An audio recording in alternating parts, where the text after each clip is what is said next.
Is that 508? Yeah. Nah, I'm back in this shit. I'm just back in this shit. I'm back in this shit. I'm just back in this shit. Nah, I'm back in this shit. I'm back in this shit. I'm back in this shit. Yeah. What's up? It's Nolan back with another episode of Sounds of Future TV. Who am I here with today? You're with Jed, aka Smokey. Thank you so much for joining us. So I want to go all the way back to your upbringing a little bit. Where are you from, first off, and how would you say your background has like influenced who you have became today? Well, I'm from the big BK, you feel me? Gotta represent. Well, both of my parents are churchgoers, and they're both St. Lucian. Growing up, it was very strict for me. So as soon as I got the chance, I tried to rebel. Well, didn't try, I actually did rebel. And me rebelling kind of made me mature a lot more because I got myself into a lot of situations that I don't really regret it, but I wouldn't do it again if I had the opportunity to. So my upbringing was definitely interesting. I could tell you that, but it made me who I am. So I wouldn't change it for the world. So to talk about that rebellion a little bit, do you feel like that kind of led you into where you are now in the space of creativity? I know a lot of creatives kind of, I want to say, like, go against the grain in the sense of, you know, doing photography, doing music, doing all this stuff isn't necessarily like a traditional path that a lot of people follow, but you decided to take that path. You feel like that upbringing really influenced who you are right now? Yes, I say so. Because with the upbringing, due to the fact at certain times I felt like I was alone or I wasn't being heard, most of the times I'd spend just in my thoughts trying to create some sort of happiness for myself. And that did translate to now, because now I feel like I can see something, an idea could just be formulated quick, easy. Yeah. Like, for an example, my parents weren't too big on giving me like the big name toys or games. So I would take foil paper and make little animals and humans and then just make up a whole scene in my mind and start playing. I could go on for hours doing that. So, you know. That's dope. Yeah. So now to shift into when you first picked up a camera, what was that feeling like, and how did it kind of evolve into, you know, a career in a sense, and, you know, your love for photography and videography and all that stuff? When I first picked up a camera, it was COVID. And I had nothing really to do, so it was more so on the side of like, all right, let me try to figure out something that I can do that I would enjoy doing that could potentially make me some money. And one of my guys from church, he actually gave me his old camera. I started messing around with it, and I was like, yo, this is really fun. So throughout the years, I've gotten better. My love for it has grown. But that first initial pickup was indescribable. You mentioned that you grew up in a religious background. How big of a role does that play in your life as well? Is that really your faith play a big role in obviously who you are as a person, but like your journey, and like is that something that you lean on when you mention like those lonely times? You feel like you could kind of look up, you know, to God and be like, you know, everything's gonna be all right in that sense? Most definitely. At first, I despised it because a lot of things I felt like I should be getting and doing, I wasn't getting nor doing.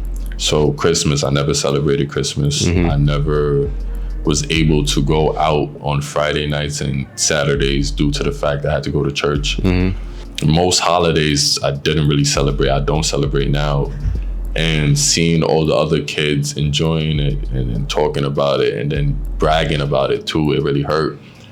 In high school, I wasn't able to go on my senior trip. And that one stunk. So that's why I had that rebellious time period. To talk about So you make music as well, correct? Yes. So I want to talk about how you're able to kind of combine those two aspects of art and creativity. And do you feel like, is there a side that you prefer in terms of like holding the camera, or would you prefer to be the artist side, making music in the studio, and that's like, I guess, another outlet of how you were able to express yourself like lyrically? Do you have like a preferred side? Honestly speaking, I like painting pictures, whether that's through the camera itself or with words, right? To me, the camera is a little bit easier for me because growing up, I did suffer from insecurities, but now it's more so me learning who I am, accepting who I am, my flaws and my strengths and all of that. So most definitely with the camera, I'm able to help others do that as well. So I would say I lean more towards the camera, but music is just as fun. Was there ever like a specific moment you feel like you overcame those insecurities, or is it that's still always like a lingering thought? Because even I know, like personally, like there's certain stuff that doesn't go away all fully. You still got to kind of like work your way out of a hole in a sense. But you feel like there was a certain point where you're like, I'm sure of myself, and this is what I'm meant to do in my life, and then no one can kind of tell me who I am because I'm me. You know what I mean? Yeah. Honestly, I don't know when it hit. I just know it hit, and it still is there. I'm human, So obviously, no matter how far I do reach, a little part of me will always feel like, maybe I'm not, But for the most part, I'm comfortable in my skin. I love who I am, my flaws and all. So you had mentioned you went to college, correct? Yeah. So can you kind of talk about that experience? Because there's been I guess with other artists and creators that I've had on, they've kind of had like a split opinion on their thoughts on college and the benefits and the negative aspects of it. Some feel like it's a waste of money, while others feel like if you kind of utilize it right, it's a tool. For you, how was your experience with college, and you feel like you were able to utilize that time correctly, and was it like a resource for you instead of kind of like a negative aspect? Financially, college didn't make no sense for me. Honestly, it put me in a hole. But I would say for the experience, college was needed because that was the first time I was able to actually separate from my parents. Yeah. And solely rely on myself, in which I was able to learn like, okay, this is my strengths, and these are my weaknesses. But I would say depending on what you have going on and what you plan on doing in the future, college is either a hit or miss. Yeah. If you're trying to go into something like psychology where you actually need a degree and that degree can help you obtain that, then go into it. But something like business, there's a lot of entrepreneurs that never went to college that is doing good for themselves. So it depends on what you're really looking for. Right. So now to talk about being an entrepreneur, we already mentioned how you are really experienced in, the creative field of photography and videography, and, you make music as well. Is there any other aspects of like, not even just creativity, but maybe even in the business side of things, clothing brands, other stuff you have desires of creating and expanding into? Honestly, as of right now, I feel like I have my hands full. But it's just my carpentry skills. I am trying to write a book. The music will go hand in hand with the book. It's supposed to tell a story. And then I will be using my photography skills to potentially make a skit out of it, so you can add acting into that too. So it should all play hand in hand if it works out perfectly. But so we don't gotta reveal too much if you don't want to, but if for the book, can you kind of talk about what compelled you to write a book and get your thoughts off in that way? And is it like a a narrative or like a nonfiction or fiction type of story? What's the vibe for that? For the book, it's based around me with a little fiction. So basically, it touches on men who struggle with their identity, right? But The main storyline is a boy who turned to a man, but his father wasn't around. So he doesn't know how to be a father.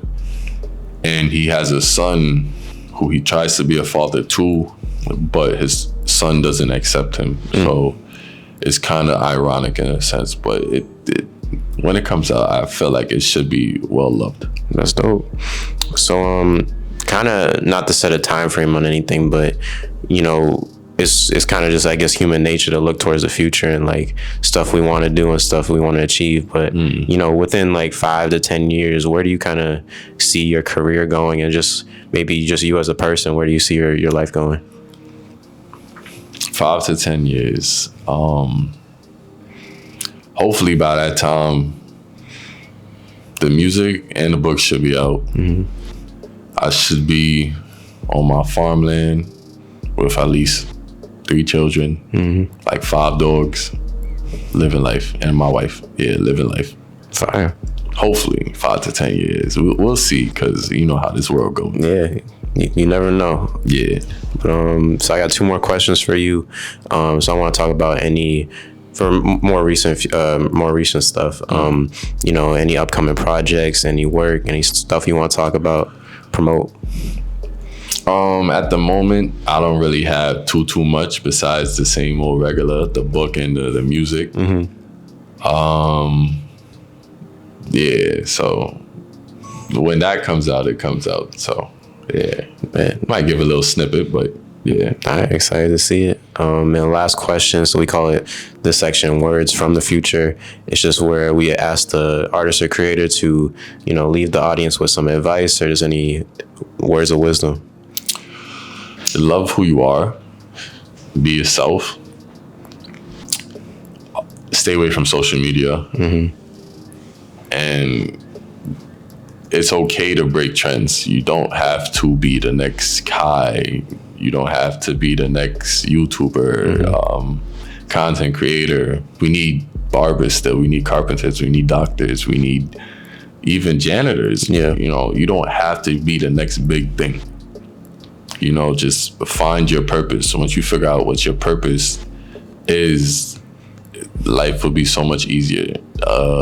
Quote I like using is, your life isn't hard. You just have a hard time living it.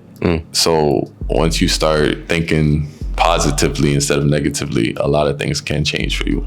So, well, thank you so much. That's great words of wisdom. I appreciate you so much for joining us.